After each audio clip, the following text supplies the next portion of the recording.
This is from my list, Top 10 Tips for Mastering Guitar. Are you ready? Drum roll, please. Tip number 7 is step-by-step guitar instruction. I know, this seems self-serving, but if I really wanted it to be self-serving, I could have made it the number 1 tip. It's 7. Truth is, there are many great guitarists that never had formal instruction. Although they didn't study a step-by-step method, you can bet that all of them learned from other guitar players and probably some really great professional players. But that's not the point of this topic. So here we go. When I get up in the morning, I have a ritual that begins with making coffee and continues through unwrapping my newspaper and setting out a few vitamins. Must stay healthy. One morning I was a bit groggy. Making the coffee was no problem, but when I opened the cabinet to put my vitamins together, I could only find 2 of the 3 bottles. I rummaged around, moving cups and coffee supplies, but couldn't find the 3rd bottle. So I looked at the 2 on the counter to figure out which one was missing. Fish oil. I was missing fish oil. Okay, I got to pause here. You're probably thinking, what does this have to do with guitar lessons? I'm getting there. Okay, so now that I know that it's fish oil, I visualize the bottle, look into the cabinet, and it was right in front of me. How could I miss something so obvious? Then I muttered something to myself. It's so much easier to find something if you know what you're looking for. Brilliant. I started off the day with a quotable quote. And then I began thinking about that phrase. It's so much easier to find something if you know what you're looking for. That is the inspiration for tip number 7. You need a step-by-step program to take you from your current level of experience to where you want to go. When you work with a good instructor, they have a program to teach what is right for you at your current stage of development. It's not about doing a Google search on what you believe is the next step. You haven't been there, and there's a pretty good chance that your lack of experience doesn't allow you to chart out the next move. For example, if I look at your playing technique, I could quickly point out what you're doing right and what needs some work. Most of the time, a student has no idea that different aspects of their technique are causing major problems with their performance. That is until their technique is scrutinized by an instructor or a trusted pro.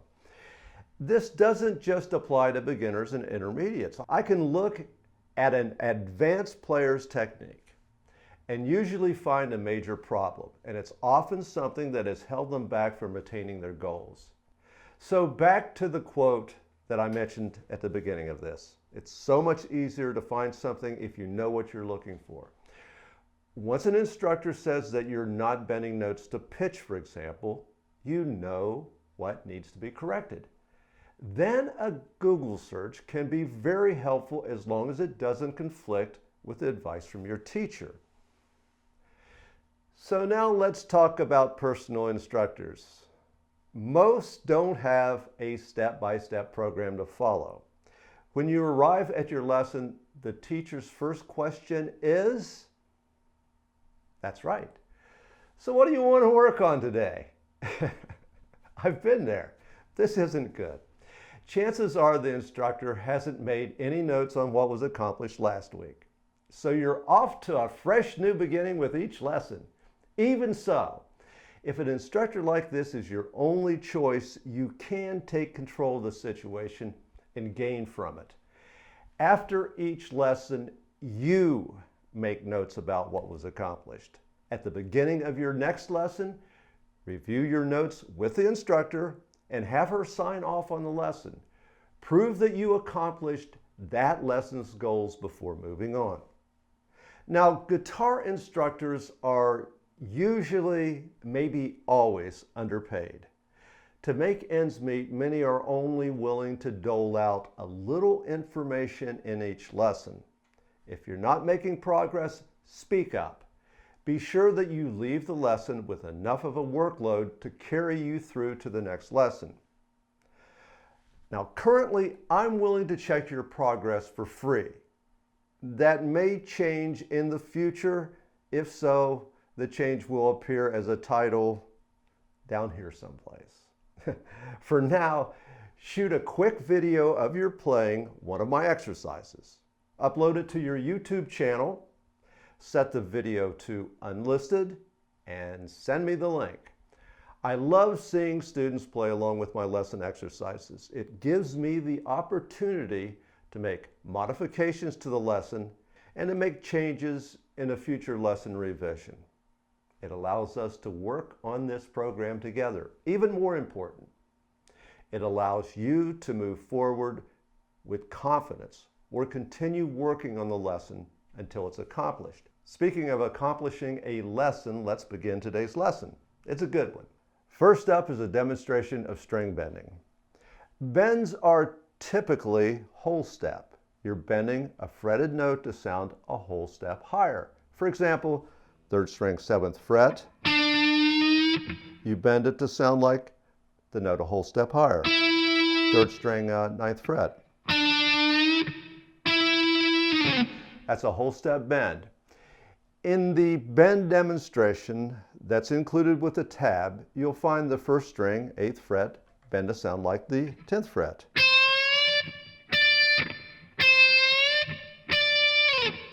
Also the 2nd string, 8th fret.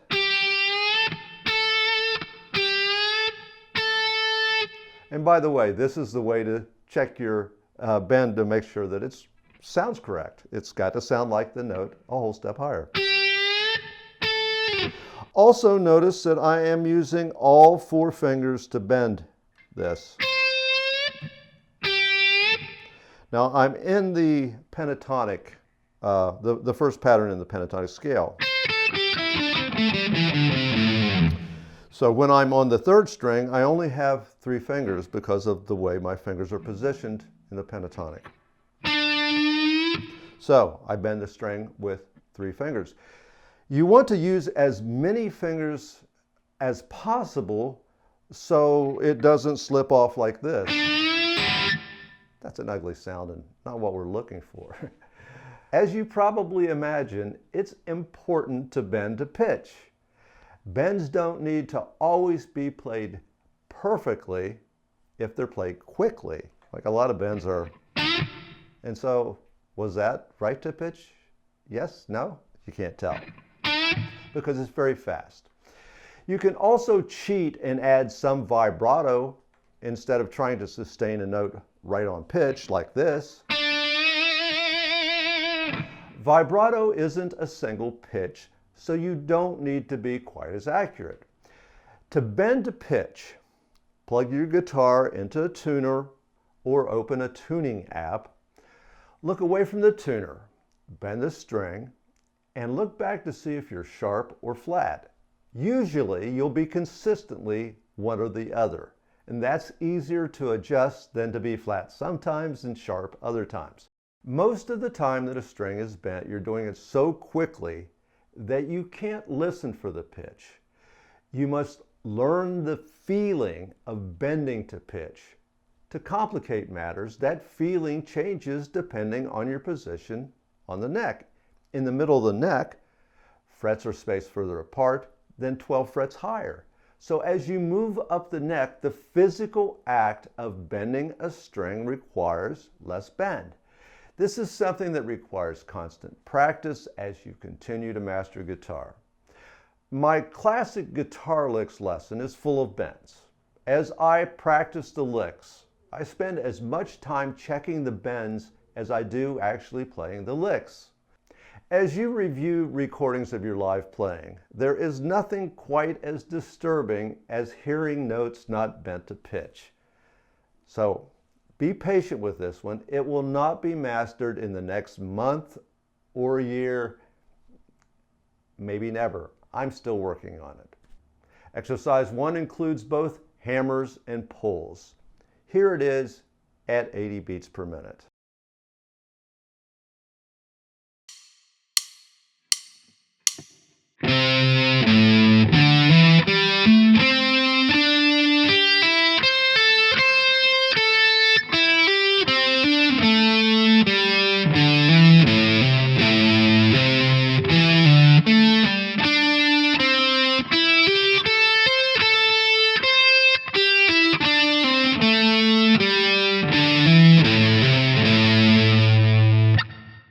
Exercise 2 is a combination of hammer and pull called hammer pull. I'll play this slowly. Notice that each triplet is a hammer and a pull, just like that.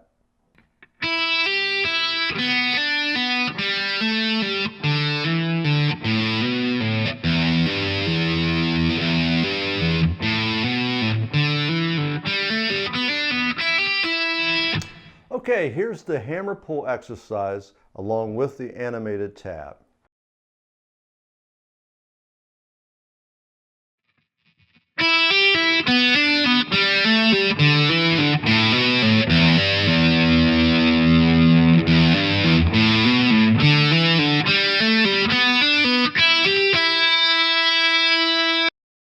Hopefully you've spent some time attempting to improvise leads over your favorite songs.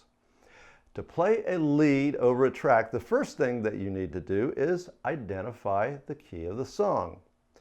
If you're playing along with tab, the first chord in the verse usually defines the key. If it starts in A minor, the song is probably in A minor. If that doesn't sound quite right, try the first chord in the chorus. Let's say that the first chord in the verse is a G minor. Take the first pentatonic pattern that you learned in A minor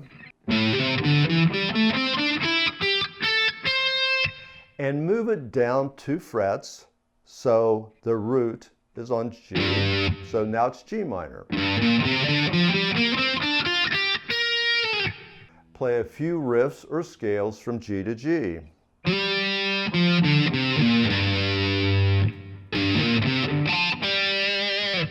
Just play over the track and see if that sounds right. Your licks should initially emphasize the G root note until you become more accomplished. This is especially true if you're sustaining a note. Now, this is strictly for beginning lead guitar. Let's say you don't have tab and you have no idea what the key is. Just take the first pattern of the pentatonic scale and move it up and down the neck until you hear that it fits. It's like a piece in a puzzle. Just move it around until it drops right into place, until it sounds right. When you found the key, move the other 4 pentatonic patterns around the first pattern. And once again, initially pay special attention to the root note. You can begin to break this rule by identifying the chords that you're playing over. If you're playing in A minor, and the chord changes to D major, and this is important, you'll continue playing the same A minor pentatonic pattern, but it's quite safe to center the lead around D, and D is in that pattern. You're not changing the scale, still A minor, but you're hitting the D note from the A minor pentatonic scale when the chord changes to D. All of this kind of confuses people. It's not necessary to play a D at that point, but it will sound good to acknowledge the chord change. It will begin to make your lead sound as if it fits. One more piece of the puzzle falls into place. Exercise 3 is a tune that I call Aces High. It's a pretty cool riff. Now, you're going to have fun with this one. It includes both hammers and pulls. 80 beats per minute isn't fast, but it will be too fast for you to execute the hammers and pulls properly.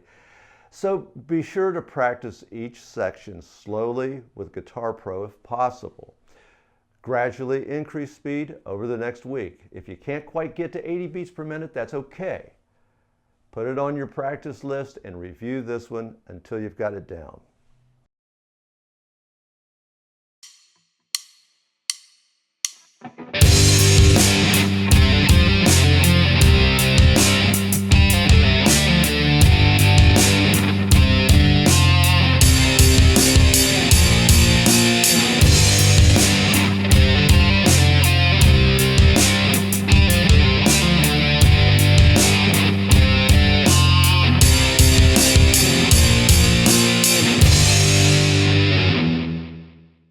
As you play the riffs, Notice that they're all notes from the G minor pentatonic. In the age of the internet guitarist, there's something musical that's been lost with all this technology. When I learned to play guitar, there wasn't Guitar Tab. There wasn't the internet or YouTube videos. I learned by slowing down the original recordings and playing along with my heroes. Sometimes I would spend hours trying to copy a single guitar lick. In the process, I learned how to closely mimic the feel, touch, and sound of the original artist. Today, most people take the shortcut and they learn to play by reading tab. They don't experience the sounds, nuances, and dynamics necessary to make the song sound similar to the original version. Learning from tab is a lot like learning to paint by numbers. Remember those little painting kits? You would get an outline of the painting, and each bottle of paint was numbered. If there was a little shape that had a number 6 in the middle, you would paint the shape with the number 6 bottle of blue paint. Step by step, you would fill in all of the shapes with the appropriate color. When you were finished, you could hold the painting in front of you and say, "By golly, that does look like a clown." And it did. It looked like a clown, but something was missing. It was a clown, but it wasn't art. And that's the problem. What is the remedy? Use tab as a starting point. I recommend using an app like RiffStation that can slow the original composition down to half speed. It can even identify many of the chords. Put on headphones and configure them to play the original recording on one side and your guitar on the other. This may require using a small mixer or a software program like Audacity. If you need help with your setup, join our online community and just ask for help. One last word before finishing this up. Progress is not possible without the discipline of daily practice. If you're kicking yourself because you barely practiced last week, get over it.